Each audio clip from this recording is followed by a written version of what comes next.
Welcome to Donmar TV News Channel.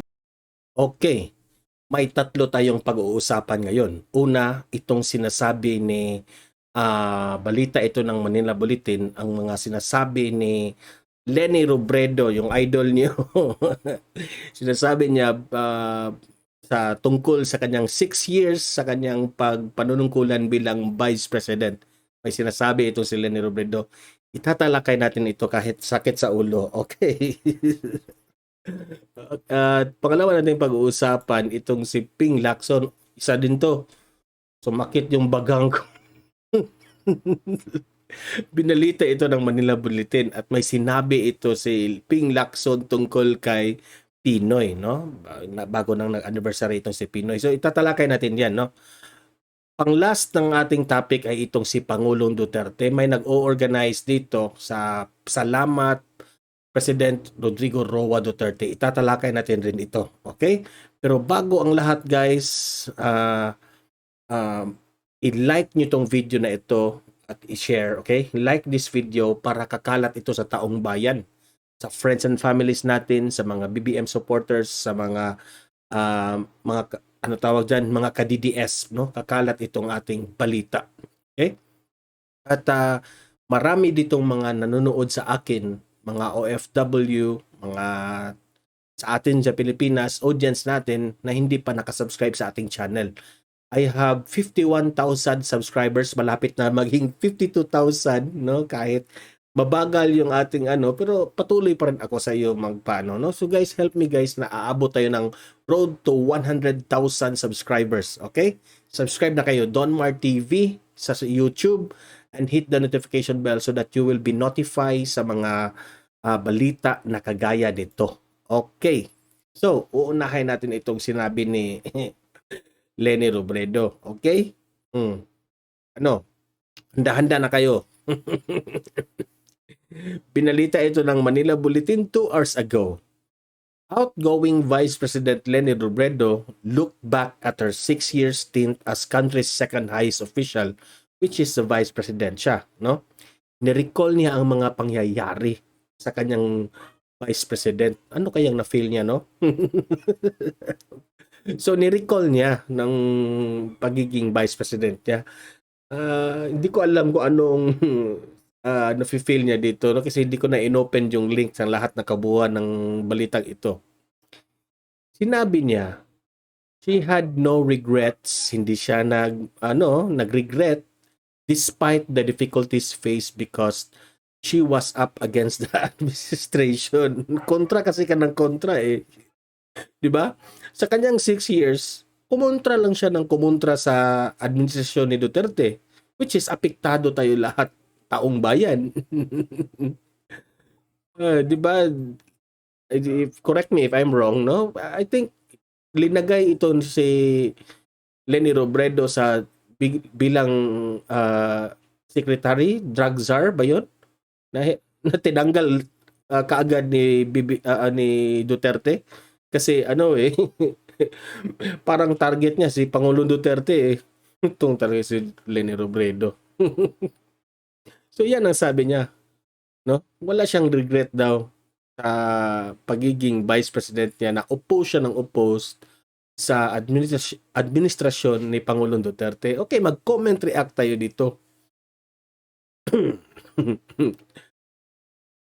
Alam mo, Leni Robredo, ang komentaryo ko dito, no, bilang isang ordinaryong mamamayan, hindi naman ako political expert, so mag-comment ako bilang ordinaryong Pilipino. Ang sa amin naman, ang sa akin, natutuwa kami na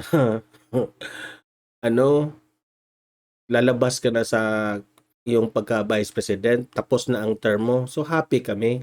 Alam niyo ba kung bakit happy kami? Kasi yung next administration, magkasundo na yung presidency at vice president. Tutuloy-tuloy na yung yung pag-uunlad ng bayan. Kasi para sa amin, ikaw yung sagabal sa administrasyon ni Pangulong Duterte. 'Di ba? Yung mga audience ko dito, mag-comment react kayo kung anong masasabi nyo sa 6 years ng presidency ni Vice President Leni Robredo. Okay? So, para sa akin, happy kami na tapos ka na, makapagpahinga ka na, at tututukan mo yung pamilya mo. At ipagpatuloy mo yung pagiging lawyer mo. Di ba? So, wala ka ng power masyadong power sa gobyerno, so ano ka na. Wala na sa gabal sa gobyerno. So, happy kami. Yan ha, opinion ko yan. Aking opinion yan. Sarili ko yung opinion. Huwag kang magalit, Leni Robredo ha. So, lahat ng taong bayan na hindi bumoto sa inyo ay masaya. Yung 14 million, ewan ko na lang yung mga bumoto sa iyo kung siguro iiyak din yun na hindi ka na vice president. So, kahit ano pa man, no? Nagpapasalamat pa rin ako personally ni Leni Robredo kasi meron din itong natulungan na mga mahirap during calamities, no? Kahit yung marami kang nagdadala ka ng media during sa pagtulong mo na hindi magandang tingnan, pasalamat pa rin kami kasi tumutulong ka kahit paano, di ba? Leni Robredo, so mag-comment down below, mag-react sa kanyang mga sinasabi na he had a hard time, he had a difficulty sa kanyang 6 years sa kanyang pag-oppose sa administrasyong Duterte. Okay. 6 years yan ha. At itong pangalawang topic natin na sumasakit yung ulo ko dito. Okay, ito yung binalita tungkol kay Ping Lacson. Hindi ko akalain sabihin ito ni Ping Lacson. The presidential candidate in the last election, an outgoing Senator Panfilo Lacson, stressed that his most admired president is the late former President Benigno Simeon Cojuangco Aquino III. Sakit ng ulo.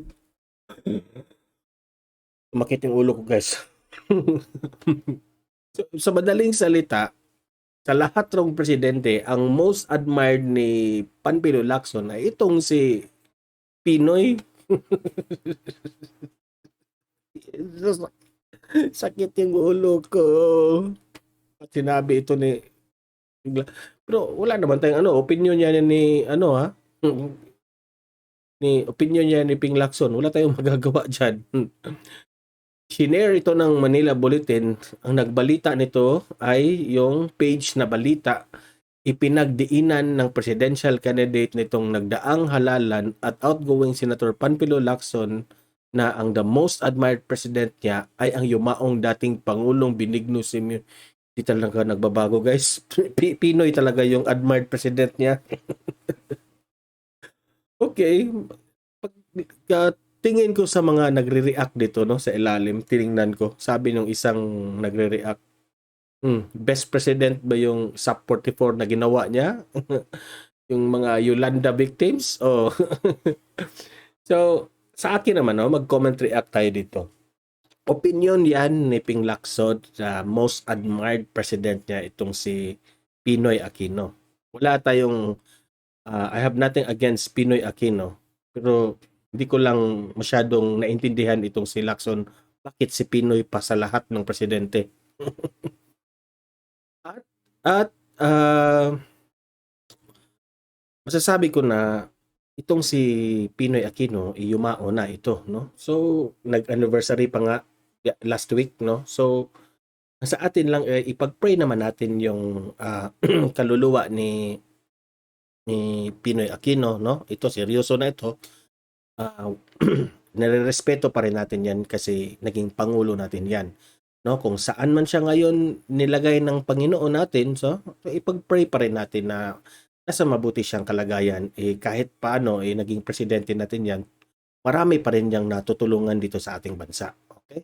So libre kayong mag-comment, mag-react sa most admired president ni Ping Lacson na binalita ito ng balita page at shinare ng Manila Bulletin na most admired president niya ay si Pinoy Aquino. Mag-comment, mag-react kayo kung ano ang masasabi nyo. Bakit si Ping Lacson? Ito yung pinili niya. Okay? Punta tayo na dito sa ating last na topic na itong si Pangulong Duterte. Pinasalamatan ng maraming mabibigat na mga tauhan dito sa Pilipinas, no? Pinalita ito ng Manila Bulletin na mayroong programa na ang title ng programa ay Salamat PRRD, meaning Salamat President Rodrigo Roa Duterte. Okay? May event sila. This will happen on June 26, 2022, 4 p.m. Ngayon, it's already 4 p.m. here.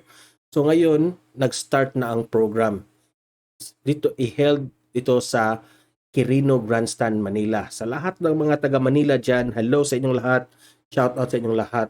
Punta kayo dito. Pasasalamat ito kay PRRD. Okay?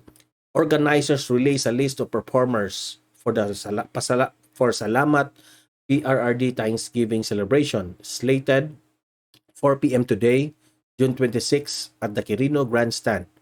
The event may be the President's last public appearance before he stepped down on June 30. So I think si Pangulong Duterte ay mag-speech dito. Magpakita siguro ang ating Pangulo. Okay? So maraming nag-alay ng mga artist natin sa Pilipinas. Isa na dito si Andrew E., Chad Borja, Dulce, Florante, Freddy Aguilar, yung nag-compose ng kanta ni PRRD, Iced Sigera, I think si Isa Sigera ba ito? Na iba na ba yung screen name niya? Iced Sigera, Isay Alvarez, Jed Madela, Jimmy Bondoc, Martin Rivera. Oh, Martin Rivera ay maka Duterte pala ito, no?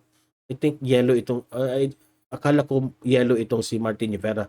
Moy Palaboy, Robert Senya, Philippine Philharmonic Orchestra. Wow, social. Hosted by Arnel Ignacio, Bayani Agbayani, Mariel Rodriguez Padilla, yung asawa ni Robin Padilla. Okay, so maraming salamat sa inyong lahat sa pag-alay nyo ng performance during the Salamat PRRD event. Okay? So mag-comment react kayo dito sa mga taong maalay ng papasalamat kay Pangulong Duterte. Comment react sa event na ito kung ano ang opinion niyo tungkol dito. Okay? So, sa lahat ng mga taga Manila dyan, punta na kayo sa Quirino Grandstand ngayon. Okay. So guys, patuloy nating ipaglaban itong si President Bongbong Marcos, ang outgoing president natin na si Rodrigo Roa Duterte, na he will be our forever president, no? Isa sa pinakamagaling na presidente sa ating, o hindi pinakamagaling, no? At ang kanyang anak na magiging vice president na si Inday Sara Duterte. Itong three leaders natin ay patuloy nating ipaglaban ito. Okay. So maraming salamat. See you in my next video. Don't forget na i-like and i-share para kakalat ito para kay Pangulong Duterte. Pasasalamat. Okay? So have a great day and God bless to one and all.